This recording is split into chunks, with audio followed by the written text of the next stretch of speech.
Okay, so here's my story about when my dog caught a mouse. So remember when I lived in Echo Park and my house was Mm-hmm. like the doors were always open. It was open. It was like I lived outside. So we came home from a movie at the cemetery and Rory was with us and Jason and Jason's brother. And we walk into the kitchen. And there's a fucking mouse on my kitchen table.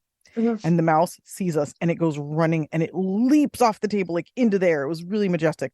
And then my dog, Sweet Pea, who was like a pointer pit bull mix, leaps through the air and catches the mouse in her mouth. And as she catches it, she bites down super hard. And we see something we thought was blood like shoot all over the kitchen floor, right? And we're Yeah. like, oh my God, what the fuck? And she takes the mouse outside and is like tearing it apart before we could even get to her. And Wow. this was horrifying. But then I turned the light on in my kitchen, like the big light, because the small light was on, so we could just see enough of what was happening.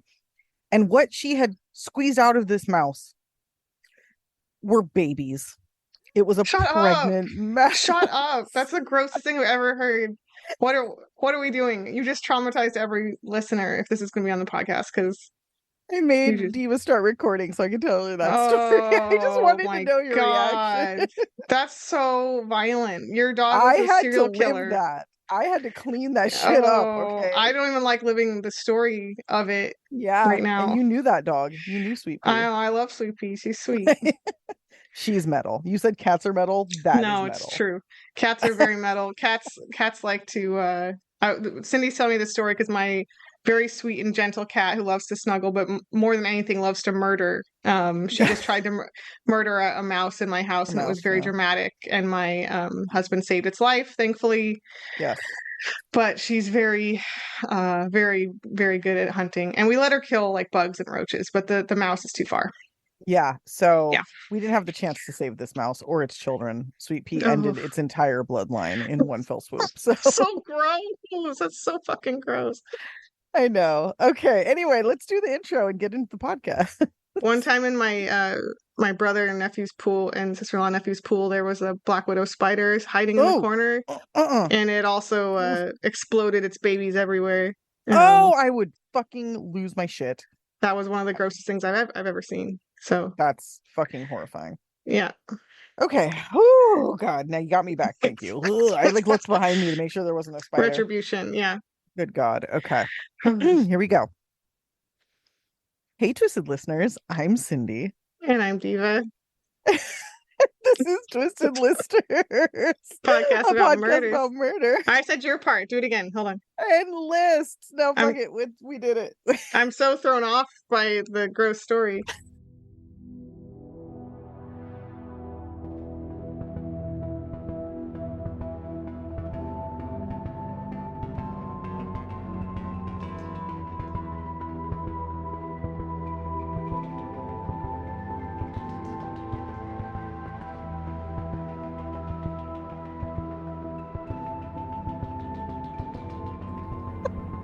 That's so gross. Oh my God. Okay. Well, this is part 2 of bombings. Talk about gross Mm-hmm. shit. Yes. Um, Yes. sorry guys. I hope everybody enjoyed that story. I bet we just lost like so many listeners. People just turn this off. They're like, God They're damn like, it. fuck this. I'm here for gory ass murder, not tales Mm. of mouse murder. Human murder only. Cool. Okay, guys, this is part 2 of bombers. I almost said Unabombers because that's who I'm doing. Jumping the Oh, shark on that spoiler. one. Spoiler. Spoiler alert. And this is a fucked up ass topic. Bombs are pretty gnarly. Yeah. And I spent about an hour and a half today listening to Ted Kaczynski's manifesto, It's great. and it's wild. I'll get into it more when it's my turn, but I just want you guys to know that like my brain started to like melt into mush, and I was just like, Hmm. this guy is talking shit on communists, like just he says like fuck communists essentially, but then he goes Mhm. on to like completely just like talk shit on capitalism, and I'm like, bro, you Mm. need a little bit of self-awareness here. Another case of people not knowing what those words mean. Exactly. very I was like, common. you're a genius, aren't you? Are Mm. you? Yeah, I Mm. remember on last podcast they described that manifesto as being really rough to listen or read. It was just horrible. It was just Yeah. horrible. It was horrible. And I know that Ted Kaczynski has a lot of like fanboys, and I'm gonna talk about why they suck. So Okay. anyway, you guys got your intro. I guess we should just jump in, and you're going first, right? Uh-huh. All right, let's do this. Yeah. All Woo. right. So mine started out as like, oh, it's a short one, and then I got more and more into it. It's very weird. This is the case of Stephen William Beal, but also Ildiko Krajniak. Okay. So this is a very recent in the news type case. Like I said, for that reason, I was kind of thinking there wouldn't be that much, but there was. Hmm. Stephen William Beal is, I think now 64.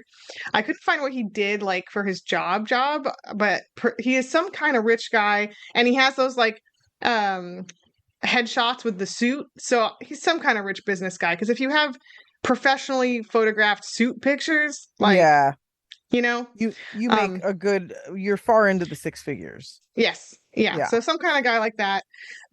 He lives in Long Beach, so we're also staying kind of local here. Oh, Um, that's surprising.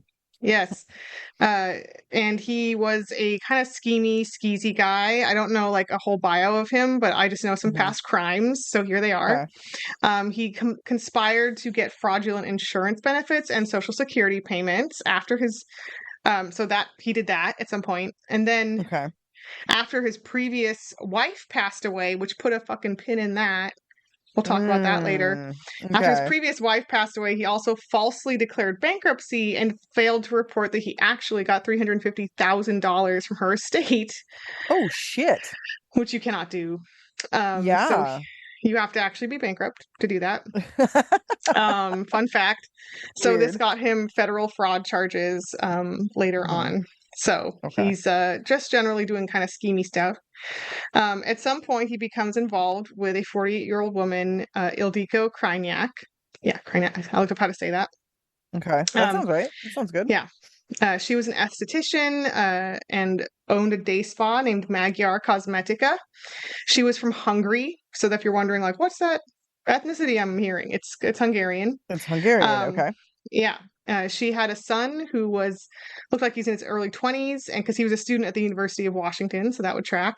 Hmm. A young adult son, and by the looks of her Facebook, she looked like she lived a really full, happy life. She frequently traveled with her family, especially her parents and her father, and she went back to Hungary like super often to spend time with her family there. And she's constantly like looked like she was going to spas and dining at fancy restaurants and drinking champagne. So I wrote, she does all of my hobbies. We like the same stuff. If I just had a little more Down for the money, same shit. I would be doing more of that. You live in that life, right? Yeah, so I respect her hobbies and interests. Mhm.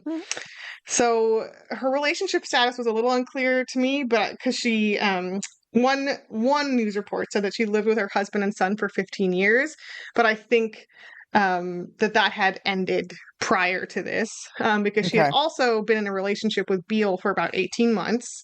Hmm. So I think she was not with her husband. It's what I'm gathering. Hmm. She went into Beal only about 6 to 9 months prior to May 2018. Hmm. And so this is a relatively new business venture.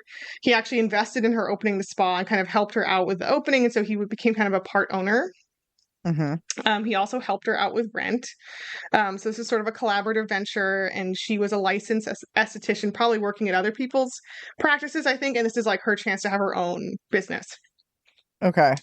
In Aliso Viejo, by the way, just to shout out Oh, all the right. names of places in Southern California, Yeah, yeah. which is kind of south of Orange County, like almost to San Diego, Uh-huh. between the two. So Ildiko, however, reportedly did not want to be in this relationship anymore. Shortly before this time, I think like a month prior, so let's say March to April 2018, she was quote unquote distancing herself from him and clearly was trying to break things off. I'm not sure how gradually or not, but she was like needing to call it. Um, Hmm. because Stephen was really controlling and possessive, and her family and friends did not like this, and they told her so. And as she kind of tries to break things off, this apparently made Stephen more obsessed with her, and like he wouldn't accept her breaking up with him. That's Um, weird. Okay. Yeah, he's clearly the type of abusive dude who just wouldn't let a woman leave him. Like that's this guy. Yeah, he's like, this Um, is gonna be on my terms only. yeah, Like, fuck yeah. you. Yeah. Although I also know from the court records I just read not too long ago that he also had just gotten a new girlfriend post breakup, like pretty fast. So he's both dating new people himself and still obsessed with the ex at the same time. So Um, it's more of a like ownership thing. Like he just doesn't yeah, want her, on he owns principle. her. He doesn't want her to reject him. Yeah, he's like, on Yeah. principle, Okay. you can't break up with me. It's not allowed. Mm-hmm. Mm-hmm. He reportedly sent her, quote, emails, poems, letters, and cards, which I'm really sad I couldn't get a hold of a poem because I bet they're stupid. Yeah. Um, and early, uh, around this time in early 2018, she told Steven she was seeing someone else, like should be official to be like, okay, like this is over. We're dating Like new this is people. done. We're fucking Right. done. Yeah. But of course, things were complicated because they still had to be in a little bit of contact because they were still business partners, Mm-hmm. right? They're Mm-hmm. still involved financially and business wise. So she's clearly trying to make that clear, and he's like making it weird. Right. He reportedly began stalking Ildiko. He followed her social media accounts and reportedly, because he had access to the spa, would check into her work schedule. Mm-hmm. So this is getting weirder and weirder. Yeah. And because she was so frequently in Hungary, when she was traveling abroad, he would more frequently come by the spa and kind of like snoop around. And people were like, okay. Because I got the sense that she more like ran it. Like he was just the investor. He didn't really have to be Got there. it. Right. So he was just there to be there. Just to snoop. Yeah. Mm-hmm. Mm-hmm. Um, and unfortunately, of course, has a key, right? Because this is sort of his business too. Right. Okay. Boop, boop, boop, boop, boop. To our main event here, May 2018, Ildiko was having a perfectly normal workday at the spa when a guest reportedly saw her opening a large cardboard box at her desk. And the next thing they knew, a fucking massive explosion explodes the fucking spa, essentially. Whoa, Um, like the whole spa? oh, yeah, havoc was like wrought. Like a whole wall was blown out, Oof. massive amounts of debris, and spoiler alert, including human remains, were flung all the way down the street. Oh, dude. Yeah, That's fucked up. it was insane. The pictures of the aftermath are really insane. The whole building starts smoking. Oh. Officials who responded initially thought it may have been a car bombing because that's how Mm-hmm. bad the damage was. It looked like it was more on that Jesus. scale. Wow. Okay. Yeah. Um, That's crazy. so Adilko, spoiler alert, was opening a bomb. That's what the box was. Right. And she was instantly killed. It was designed for her. And two guests who were actually at the spa, thankfully no one else was there, so the casualty count or whatever wasn't larger, but two Mm-hmm. guests who were at the spa, a mother and a daughter, survived but were super badly injured. Mm. The daughter actually pulled her mother out of rubble and managed to escape out of the blown out wall. It's like a scene out of Wow. wartime. It's like so dramatic. Yeah. Yeah. Jesus. I'm not sure of the specific nature of their injuries, and these two women were never identified. That's my chonky cat getting in a box. Okay. Uh, these two women were never identified publicly, but their injuries were Mm-hmm. described as permanent, quote unquote, and they both had to get really extensive surgeries. So it sounds like bad. Bad. Oh, that's fucked Yeah. up. Yeah. Yeah. Really fucked up. Um, so I'm not exactly sure how Beal, and I think I do know how Beal came to detectives' attention, but I think it's just given the obvious nature of their relationship. And Mm-hmm. because he was part owner of the spa, he called police in that capacity to ask what happened. Mm-hmm. Hi, that's my spa. What went down? And so that's how he Yeah. kind of came onto their radar. But he Ugh. quickly falls under suspicion. In his initial questioning, he made sure to mention that Ildiko seeing another man, quote unquote, hurt and betrayed him. Like he gets that in there right away. And I'm like, dude, you have a new girlfriend Yeah. as well. Like, what the fuck? Yeah. What? What? Um, Yeah. but he denied any involvement in the bombing. He said he just like saw on the news, blah, blah, blah, blah. Mm-hmm. However, authorities quickly get a warrant to search his Long Beach home, and they search it the day after the explosion. So he's like suspicious really fast. Right. They're just immediately like, this is the guy that fucking did it. Yeah. So at his home, okay, they find over 130 pounds of various chemicals used in explosives. They find complete other bombs and explosives already like assembled and mixed together. They find Jesus. other wires and detonators typically used for explosions. And Who else was he gonna blow up? Like what it's overkill. It's just like, yeah. So I guess this fucking Stephen Beal asshole, he had a hobby of building model rockets and pyrotechnics. Which oh, frankly, okay. I didn't know that you could just be making fireworks in your garage. Like this makes me uncomfortable. I didn't know that people did this. I don't It's like like it. meth lab level danger, but Don't do like, that as a hobby. yeah, that's a weird fucking hobby. That's a He weird fucking claimed, hobby. yeah, he claimed that he had not built any rockets since 2004 and just like left this giant hoard in his garage for, I guess at this point, like 15 years, 14 years. That But sounds like a later load of on, horse shit, but spoiler alert, that was a lie. yeah, I'm like Maury, that was a lie. that was a lie. Yeah. He would later also say, like, kind of retract or what's the word? Walk back on that statement and say that he Uh-huh. did, in fact, just casually build some IEDs to help one of his neighbors explode gophers. Just casually. So Just yeah, you know, helped to explode gophers.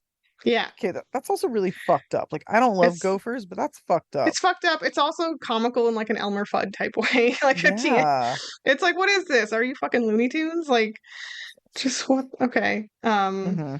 Anyway, so authorities later on, I think I have my chronology mixed up a little bit, Mm-hmm. but I think how later on, I'm not exactly sure, but authorities later on did test the chemicals from the detonated bomb at the spa and match it up to the same materials he had in his lab. So they were in use Okay. in recent days. At the scene of the spa explosion itself, the FBI responded and took weeks and weeks and weeks to carefully process the scene because it was really complicated with all the elaborate little teeny bomb parts that were like embedded in walls and Mm-hmm. shit like that.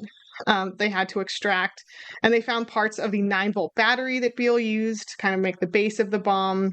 Okay. And so it was a really long examination of the scene.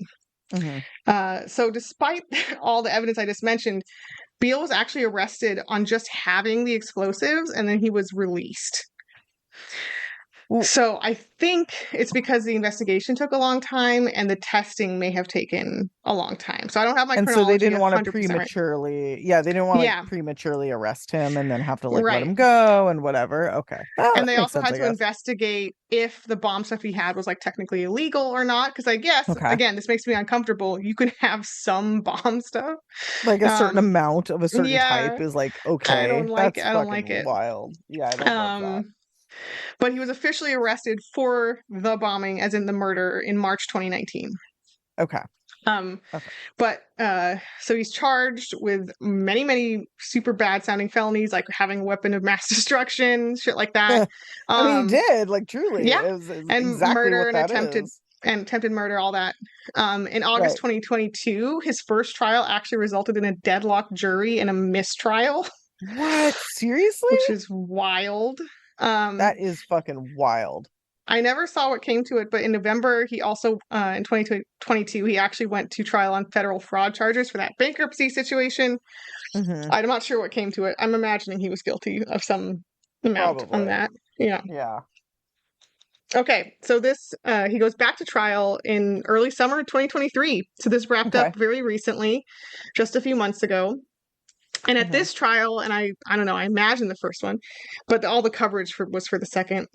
Hmm. But at this trial, the jury heard evidence of his crazy stalking behavior, like all the clicks of him looking on Ildiko's social media pages, like once a second. They Yeah. Just saw, being completely obsessed and crazy. yes. Again, Hmm. despite having another girlfriend, I don't know why that really bothers me. I'm like, That's a thing though. That's like a lot. why? I've done a Yeah, lot of murders where like the guy has another girlfriend and he still just fucking kills, yeah, his ex because like how dare she fucking be okay with him? Like it's just weird. Like, it's very weird. yeah, it's gross. It is on many levels. They Hmm. also saw video evidence showing him skulking around the spa while she was out of town. And prosecutors alleged that 4 days prior to the explosion, he planted that package on her desk, like addressed to her for her to open. Oh, why did it take 4 days?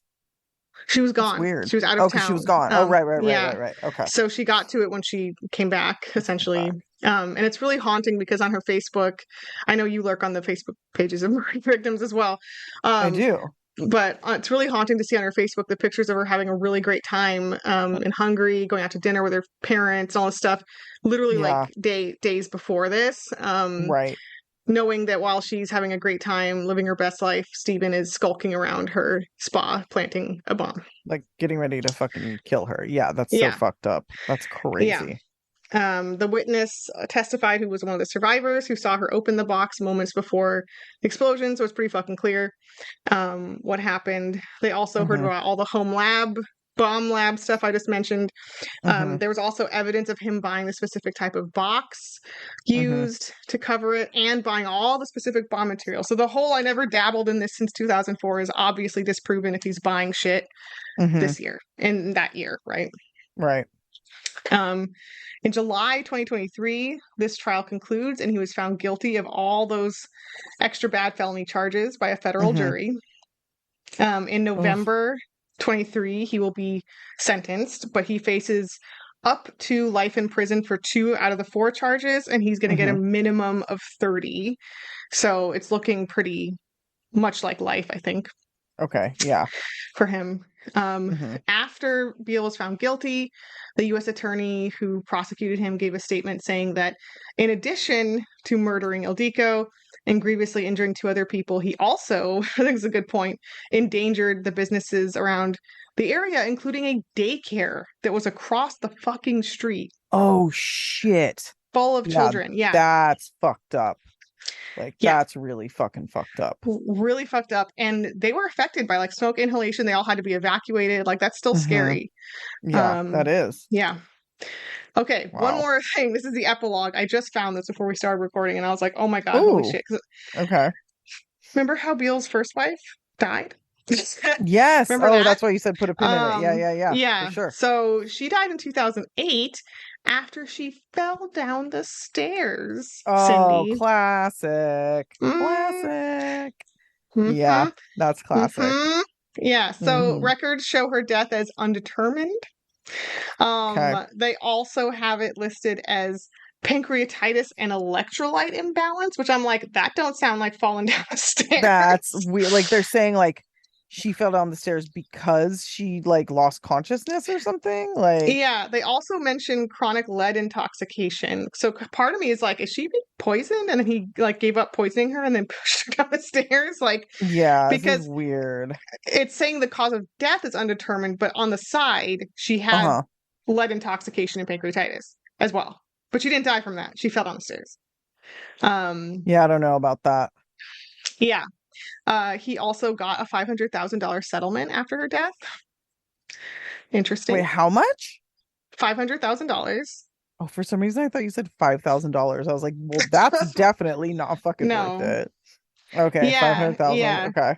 Although I saw elsewhere that it was 350, but anyway, that's the one that he like A lot lied of and then money. he lied and then did fake bankruptcy as well, right? Oh, right, right, right, right, right. Hmm. Yeah, yeah, yeah. Okay. Yeah. Uh, apparently she also fell down the stairs while carrying a 50-pound end table, and that's what he says that's what caused her to fall.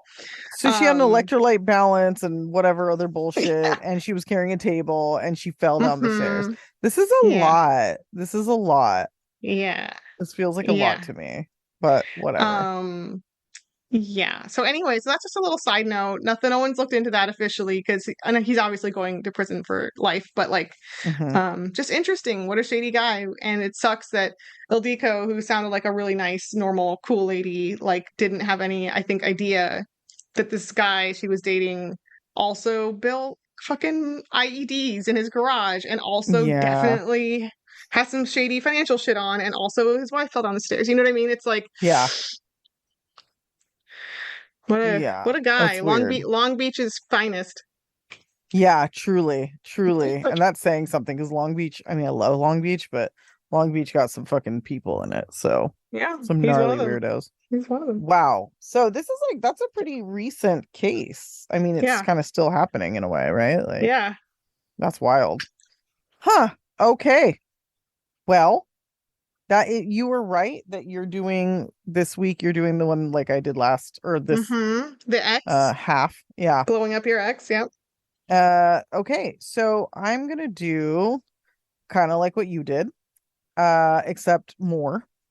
I am doing Ted Kaczynski, the Unabomber. And Woo! it's one of these things where the lore surrounding the Unabomber, like I mean, I'll talk for a while, probably, but it's not gonna be crazy because it's like you either have to truncate it a lot or you have to like dedicate a full podcast to it because there's Yeah. either so much to talk about or you just kind of do like a high level, like, touch the main points. Yeah. And for this, I'm gonna be touching the main points. Okay. So yeah, just everybody knows this story, but I'm gonna put some opinion on this bitch. Okay. So Theodore John Kaczynski was born May 22nd, 1942. So he's a Gemini. Another one. Yes. I don't know astrology very well, but I do know when there's a Gemini or like a Virgo because those are the people that like to kill people the most. Yeah, So and Pisces. oh yeah, Pisces has like a good showing too. Huge. But Yeah. nobody touches Gemini. Nobody touches Gemini. Nope. Gemini is the one. My son is a Gemini. Anyway, go Geminis. Okay. So he was born May 22nd, 1942. He was born to pretty normal whatever parents, working class. Wanda and Theodore, another Theodore. Wanda was, I don't remember what she did, but his dad was a fucking sausage maker. Okay. Wow. Yes. And if you couldn't tell by their names, they're Polish. And he was raised as an atheist by his parents. They left the church. Roman Catholicism is like a thing, with a lot of Polish people, but his parents were like, no. They were pretty fucking smart. They were like smart people, and they had two sons, Ted being one of them. I believe his brother's name is David. Yeah, David. They're both really, really smart, but Ted here was real fucking smart. His IQ was 167. So I can tell you, if your kid is born in May, they're going to be one of the youngest kids in their class because they're born right at the end of school. So Ted not only is one of the youngest kids in this class, but he also ended up skipping, I believe, the 6th grade. So he's in high school. It's funny. The same thing. My dad graduated high school and he was 16 because his birthday is in October. So they started him in kindergarten when he was 4, and then he skipped a grade. And it really fucked him up. Like, it's like you're intelligent enough to do the work, but you're not emotionally like more mature. Yeah. You're still very young. I was in a grade a year. I was the youngest person in my grade by like a year always. Like I was like a year early. And it is also kind of weird to be younger than everyone too. It is. Oh, so you started kindergarten when you were 4 because you're born in November and they let you start when you were 4? Is that how that works? I forget how it originated, but I was always like one whole year younger. That's fucking crazy. Yeah, it's not easy. So imagine that and then adding another year to that. And it's like way to fucking isolate your kid, like way to make them like feel fucking, like a total fucking outcast, right? He still did really well in high school. He played trombone in the marching band.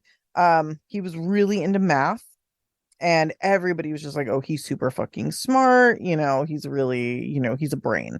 And obviously his thing, if you guys didn't know, was mathematics. He, continued his education, became a teacher later on, but we'll get there. But another thing that his parents did was they kind of taught the kids to live off the land and to live like kind of primitive.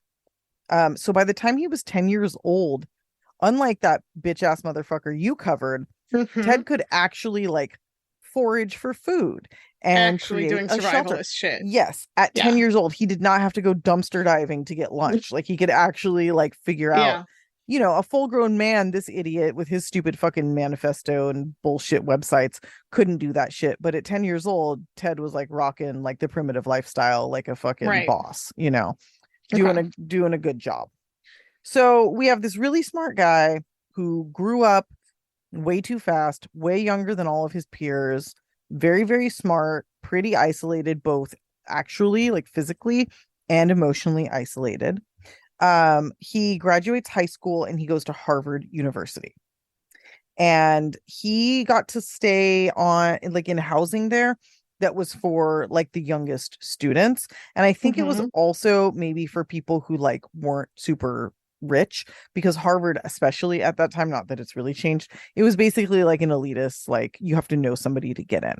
So Right. not just that you're smart, it's that you're rich and well connected. And Ted Right. got in because he's just that fucking smart. They wanted him for clout, like we want this Mm-hmm. fucking math genius to say he graduated here. Joke's on you, Harvard. The Unabomber graduated from Harvard. Oh my God. Um, yeah, but anyway, so he goes, he has a decent GPA. Again, he's really fucking young, Pretty smart. Yeah. Yeah, he's super smart, but he graduates Harvard in 1962. So he would have been like barely 20 years old, Wow. like have Yeah. just Pretty turned fast. 20. Yeah. Yeah. Yeah.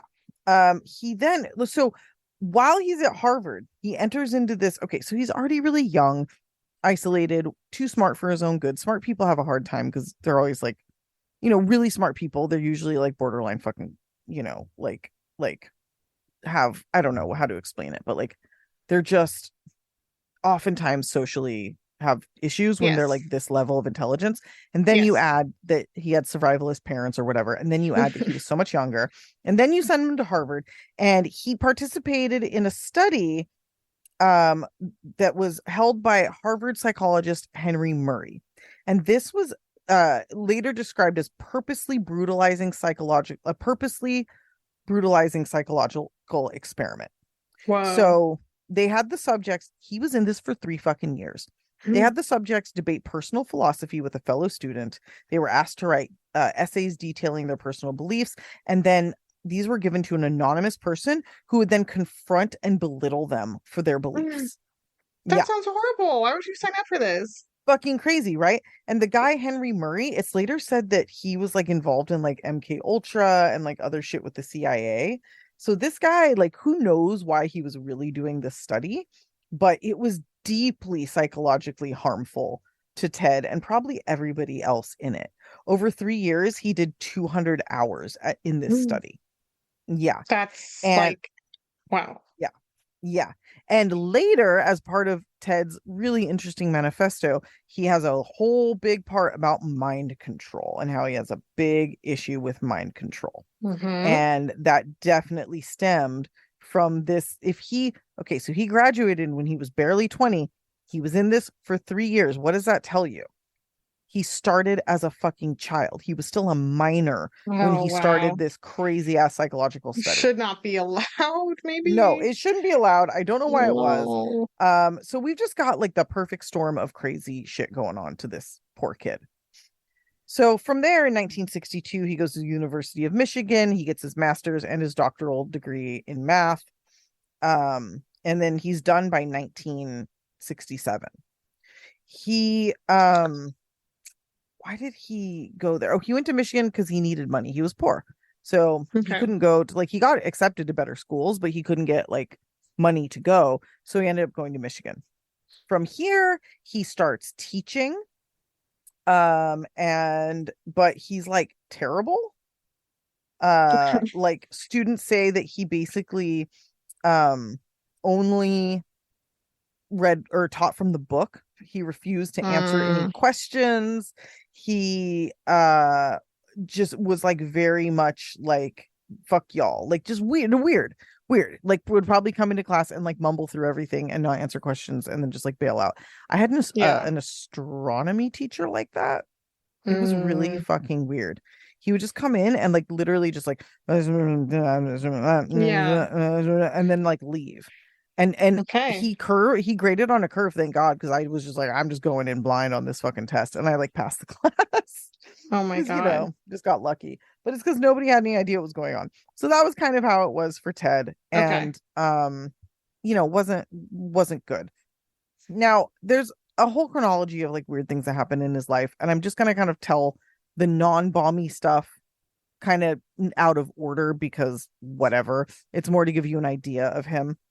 So at one point, so Ted's really close with his brother, And at one point, they're like living and working together, or maybe not living together, but working together, and they're very, very close. They're both very smart. They were both raised the same, so they only really have each other to understand their life experiences, right? Um, Ted, after like no longer teaching the kind of math that he studied and like dedicated his life to, became obsolete like pretty quickly after he had started studying it, which is like Okay. another blow to like his psyche and his whole Yeah. everything. Little So math he ego. Yeah. So he goes to work for his brother doing some remedial shit, like, I don't know, janitorial or something very much below like his intelligence and education level. And Okay. he meets a woman and he becomes like obsessed with her and like falls in love with her. And he convinces her to go on a date with him. And she goes on like a couple dates with him. And she eventually ends up um just telling him she's not interested. And so he starts leaving nasty notes around about her, like around their place of work, like saying Okay. horrible things about her, spreading rumors. And his brother is Ooh. like, dude, you have to fucking stop doing this. Like, it's not okay. Ted didn't stop. His brother fired him. Hmm. And their relationship was never the same after this. It was like irreparable. Like, there was nothing that he could do. Well, and you'll see what happens next Okay. too. So anyway, Ted, before that, he resigned from teaching at Berkeley. He went to live with his parents, and then he got a remote cabin in Montana. He didn't want to have, money. He didn't want electricity. He didn't want running water. He wanted to do his weird, like, survivalist shit. So he works odd jobs. He gets money from his family, and he mostly just keeps to himself. Now, at some point, he did come back, and that's when he worked with his brother and fell in love with this woman. Then he got fired. So then he goes back to this cabin to like live out in the middle of nowhere, right? Okay. He also starts to become really into like like what he ecofascism, and he starts to rally against like technology. He's decided that Hmm. technology, it goes from him having like a preferred lifestyle to him being like Yeah. fanatical about this. Like Like, not only do I enjoy not having tech, but no one should have it. tech is ruining everybody's Yeah. lives, ruining Yeah. their world, and this kind of fanatical way that he treated like the woman that rejected him is kind Hmm. of just like an idea of the type of person that he is. He And kind of has like the spirit of a boomer he really does. He really does. at all And ages of his life. yeah, and the funny thing is like people call him like Uncle Ted and they're like, "Oh, rest in peace, Uncle Ted. Like it's so sad you died." And it's Mm, like this man is a fucking racist. He's a fucking sexist. He's not a good person. Like he happens to have some smart points of view about some things, but you could find a ton of people who agree with him on the good things and disagree with him on the bad things. Like, yeah. I'm not even going to repeat some of the things that he said about not like non-white people of various races in his crazy manifesto, but like it's not cool. It's not Yeah. good. He's nobody to like, idolize or put on a pedestal. He's a shitty person. So in any case, something happened at Northwestern University. He got rejected either like to teach there or to come back for some sort of like something. I forget exactly what it was. But anyway, he reached out to Northwestern University. They rejected him. This was Okay. in 1978. So much like when this woman he was in love with rejected him, he wanted to exact revenge. Okay. So this is the first time that Ted puts together a pipe bomb. And you have to, imagine that a man who knows a lot about math, who's very, very smart, who's a survivalist, this was not difficult for him to do. So he puts a pipe bomb together. It's super rudimentary. Like it's got like match heads that like get lit when you open it, and that's what makes the explosion happen. And it's inside of like a wooden box. And he mails this wooden box to a professor at Northwestern University. Now that professor is not there at the time. Somebody else finds it and they give it to a security guard, a guy named Terry Marker. And he takes it into the security office because nobody suspects a thing. They're not like, oh, this is a weird thing. They're like, oh, it's a package for somebody, like whatever. He Yeah. opens it up and it explodes, right? He suffers minor cuts and burns, Okay. really minor pop, whatever. So the university's like, that's fucking weird. Not a big deal though, right? Nobody really got hurt. One time thing, everyone moves on with their lives. 1 year later, he sends another one to Northwestern University. And this time a grad student picks it up. Same thing happens. Minor cuts and burns, nothing major. But now the university is like, why are we getting pipe bombs like sent to us? Why are we getting these weird boxes like sent to us? Right. Yeah. And Ted's really stoked on this, but he's bummed because nobody's died. So the next thing he does, he's starting to be really, really against like anything with technology. So that would include airplanes. So Mhm. on November 15th, 1979, he somehow gets a bomb inside of a plane, American Airlines Flight 444 from Chicago to Washington, D.C.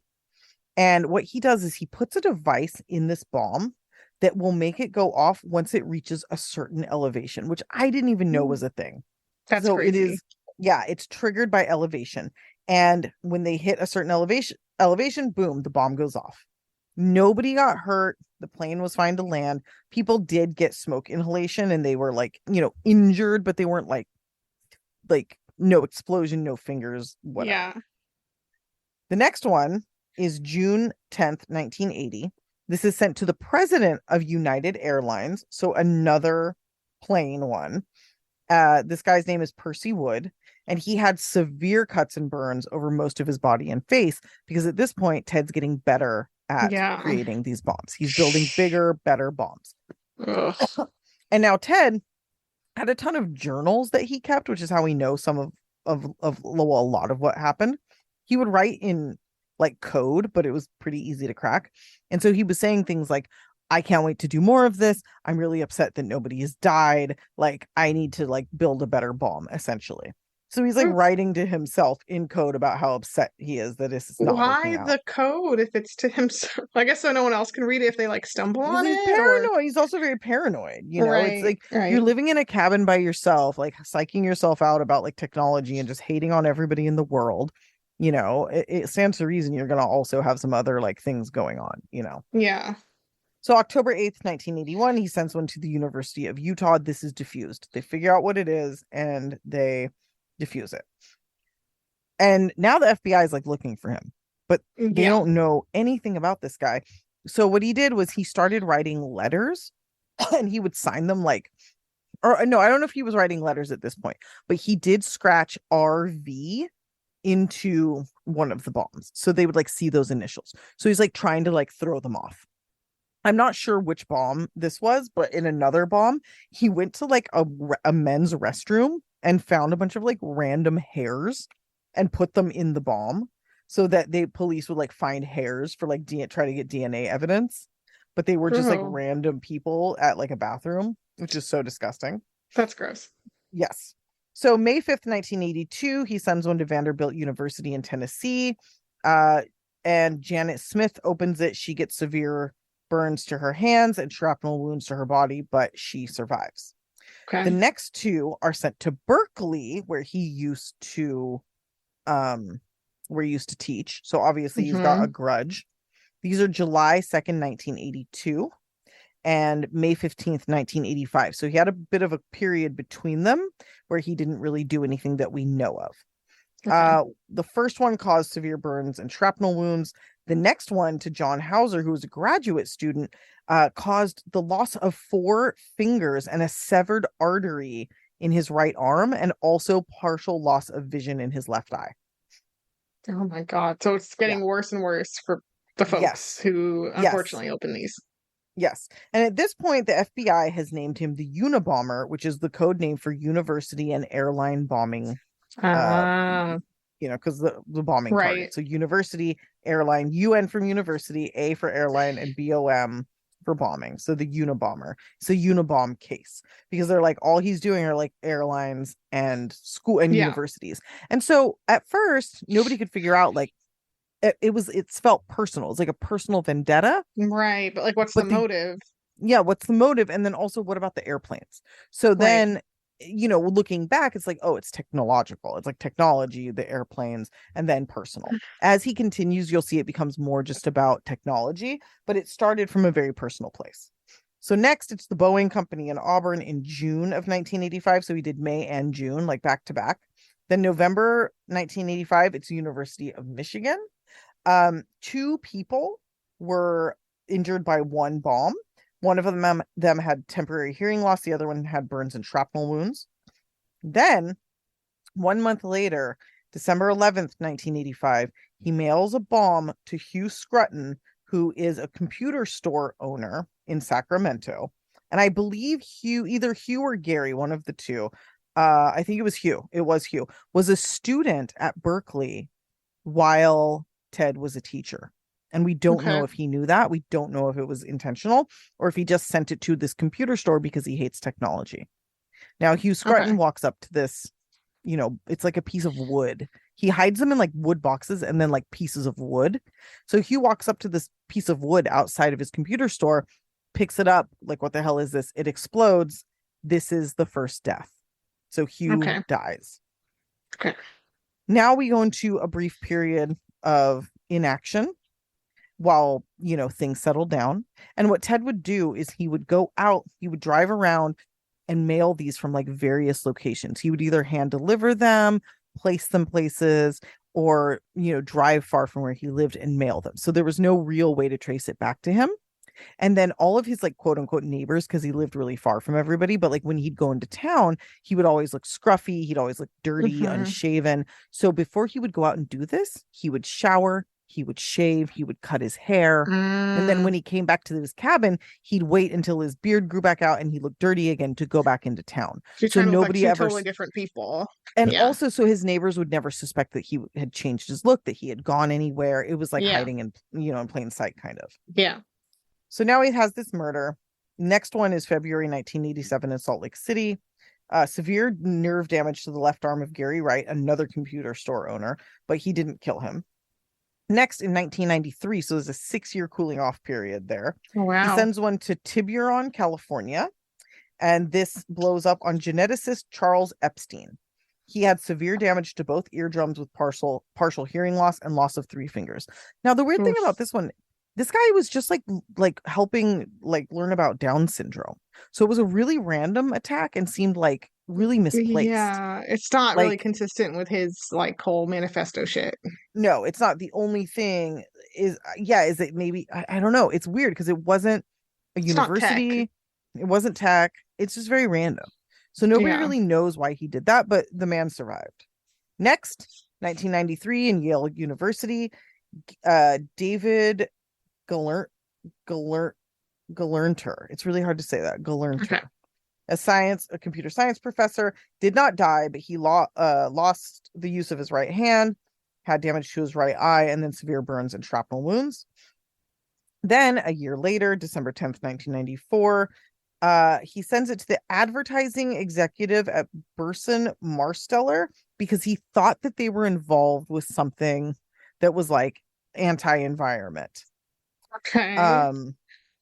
And he was wrong. This guy had nothing to do with anything, and this resulted in death. Ugh, that's so shitty.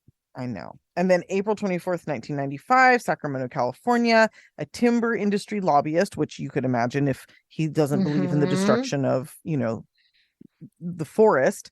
Also, he lived near like a wood mill or something, like a logging company. He was renting like part of his cabin was on that land. So he obviously hated that. And so I think that's why he took it out on this guy, this timber industry lobbyist, to kill him, because he was also personally upset by like the loss of trees and the noise around his cabin, but also had like the, kind of his like MO as well. So it's weird how some of them are a mix of like personal, I'm mad about this, and then also like this is my manifesto. Yeah. So sorry, that was kind of long. Make your own manifesto. It's just DIY. It's just whatever he doesn't like. That's the manifesto. Exactly. Yeah. So for a while he was the second to last bombing he had done sort of hand in hand with this like ecological group. What's the one, like ELF? Remember ELF? They're like the Eco Liberation Front or something. Anyway, it's like a group that's not afraid to use. They're not the ones that he was associated with, but there's like the groups that will use violence to like forward their agenda. I was gonna say And they sound more like they stand outside of Trader Joe's and bother me when I'm trying to buy groceries. no. This is like an actual group that was like around Okay. for Earth Liberation Front. That's what it was. They were Okay. around in like the 90s and 2000s and shit. I don't think that's the one he was associated with, but he was with them for a minute. But then when he actually like bombed a place, they were like, we had nothing to do with it because they didn't. Like he did it on his own. So then he starts calling his thing the Freedom Club or FC. And he sends a manifesto to the FBI with, this long, I mean, honestly, the thing I was listening to was almost 3 hours long, and the guy was just like speed reading. So it's a long ass thing. So he sends it to the FBI, and the FBI really thinks about it. Like, I've heard two stories. One is that he like threatened like the New York Times and the Washington Post, like, I'll bomb more people if you don't publish these. What really happened is he sent it to the FBI, and the FBI couldn't decide whether or not to release it, but they really wanted to find this fucker, so they released it.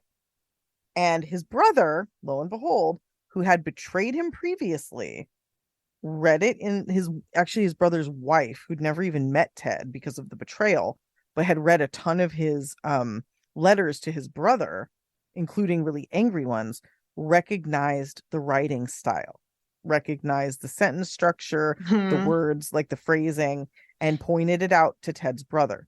And at first, Ted's brother did not want to believe it, but eventually he could not deny that it sounded like Ted. And he could Yeah. not deny that on top of like the cadence and the sentence structure, the kind of the beliefs were also very Ted as well. So he goes to the FBI and tells them. And it takes the FBI a good like 6 months or so to look into this because they're so overwhelmed with, tips. But when they finally do, it all comes together and they realize they've got their guy. And this is all because of the Freedom Club manifesto. And when he sent this manifesto, it says we. He never says I. So he pretends that he's like a Hmm. group of people. He's Right. not. It's It's just so him. sad. He's trying to be like, Yeah. I'm a cool official club. I'm a whole cult out here. Like, Yeah, exactly. So he is arrested in 1995. I believe, yeah. Arrested in 1995. He's convicted of 10 counts of transportation, mailing, and use of bombs, 3 counts of first-degree murder, and he's given 8 consecutive life sentences without the possibility of parole. Now, his lawyers and his family were trying to get him to plead insanity because to take the death penalty off the table. Ted did not want to do this because he thought it would detract from his message. And he was really, really serious about getting his message against technology and against like, deforestation and all that. He didn't yeah. want that to be harmed if people thought, oh, well, he's just crazy. So he attempted to fire his attorneys, but the only way to do that was for him to take a psychological evaluation. And when he took Oof. this, he was labeled as, this is not a thing anymore, but at the time, a paranoid schizophrenic. Oh, And really? So paranoid, mhm, is that the part that's not a thing? it's gone. Yep, now it's just Okay. schizophrenia. Mhm. Okay. So he was labeled as a paranoid schizophrenic and was immediately like, okay, well, he has a mental health issue. So the death penalty was taken off the table, and instead he was given those 8 life sentences. Um, that's pretty much it. He did some stuff while in prison, like donating books to libraries and writings Hmm. and things and whatever. But as we all know, the end of this story, very sadly, he never talked to his brother again, by the way, after Oh, this one. okay. He was like, this is too much of a betrayal. So we should all know that just about 2 months ago, on June 10th, 2023, Ted Kaczynski was found unresponsive in his cell in Durham, North Carolina. He was at FMC Butner. Great. He was 81 years old, and he was actually in the last stages of cancer. So he Oh. was dying. Yeah, he was very, very sick. And he killed himself. I could not figure out how he did it. I cannot find it. Oh, yeah. I It bet they might, haven't reported that. Yeah. yeah, I don't think they've reported it yet, but they did confirm that he died by suicide and that he was in the late stages of cancer. So, Okay. yeah. Interesting. So, yeah, really, really sad that he did that. And they said, oh, we were understaffed, so we just weren't watching him. Sorry. Uh, Well, yeah, yeah. 81 years old. Like I said, a lot of fucking stupid people really like idolize this guy. There's a lot of things he's right about, but he's a bad person, and that's what needs to be remembered. So yeah, I think there's things you can cherry pick out of it. Like, of course, I'm against like deforestation, or you know what I mean. Like, there's things you can, and sometimes technology is bad. Like, you can definitely cherry pick little things, but it's like, oh, and then you get into the racism, then you get into like a the lot of weird sexism and the shit. stalking and Yeah, like, all the weird shit he did as a person. And I do feel yeah, really bad for him and the because murder. the murder, yeah. Yeah, Um that. yeah, that too. I feel bad for him because he didn't stand a chance. He was super Yeah, smart. He was too young. He had those weird psychological experiments by the like CIA operative dude. Like he was fucked from the start, but it doesn't make anything that he did okay. Also, I no, apologize. I was like, I'm not going to talk that long, and then I rambled for like 40 minutes. But there's a lot it's about okay. this motherfucker. So Um, just to add like 2 more minutes, can we talk about his please do. cabin really quick? Yeah, yeah. Go. No, do um, it, please. because I've just been looking at pictures of this cabin. And Yeah. it's really interesting. And also, this fucking cabin was put in a museum in Washington D.C. And then also, like, there's pictures online of it being in a FBI storage room in this big, like, empty hall by itself. And it's like, it looks like Mm-hmm. looks like a contemporary art installation, but it's just Unabomber's But cabin it's where he in a fucking lived. in a big Yeah. hall, and it looks really fucking crazy. But it's crazy to me that the Mm-hmm. whole cabin is in like a museum It's storage. yeah, and well, it's not very big. He did not No. have a big cabin, and I don't think he didn't have electricity. He didn't have running water. He just like he was like pooping in the woods, like very interesting to me. But I also find it really disingenuous that he's like, oh yeah, I'm like an outdoorsman and whatever. And just like your guy, he was like getting money from his family to like survive, you Yeah, know? yeah. Cheating a little Um, bit. yeah, I mean a little. It was a very simple life He though. definitely gets a better survivalist grade than Eric Rudolph, though, Yeah, yeah, for sure. yeah, yeah. Definitely. Way more authentic than that dumb But they bitch. definitely have parallels in that they both aspired to be seen as like survivalist, woodsy people. Well, and what's interesting is there's a lot of people on the left who like think that Ted Kaczynski was something of a hero, and it's like he fucking hated you. Like his manifesto straight Yeah, up he's calls not out left. like left extremism, and it's He's not like left. he's No, not at all. He's no, very, very no, no. conservative. Yeah. Anyway, I was like, how do I cover this without taking like 6 hours? Hopefully I No, you did it did okay. fine. I always get really We're insecure coming. when they're big cases like this. So, Yeah, we're coming in under an hour here, so we're oh, okay. that's good. Okay, we're good. Yeah. Um, anyway, fuck that guy. And I Yes. totally forgot to like even think about what we're doing for next week. I had a really interesting topic.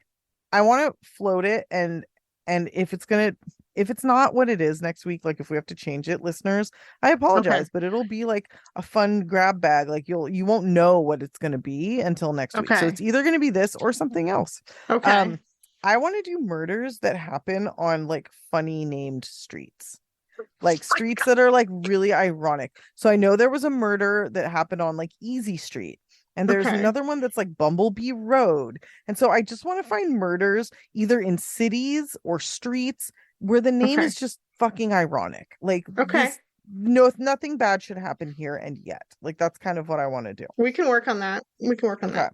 So if we Yeah. can find enough cases to cover that, I want to do that. If not, then you guys are going to get a surprise list, and Okay. everybody will be okay with that. Yeah. Yeah. There it is. Sounds good. All right, and before we go, I just want to bring us back to the horror of the story I told you at the beginning of the in case you forgot at the beginning of the podcast. Yeah. God. All right, thanks everybody for listening. Please like, rate, review, tell your friends and family. We appreciate the support. Thanks for listening to the ads. I know they fucking suck, but when you listen to them, we get money. What are you So talking thank about? All you. of our sponsors are fantastic or whatever. So aren't we supposed to Yeah, say they're that? great. No, they don't care. It's all automated. No.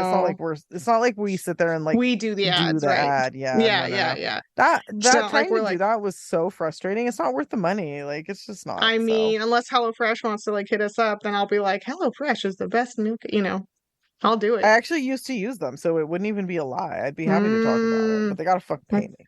So yeah. Yes, please. anyway, thanks again for listening, guys. We will be back next week with a list. We'll see which Yeah. one. Okay. And until then, Stay. off our Liz. list. Traffic. Bye.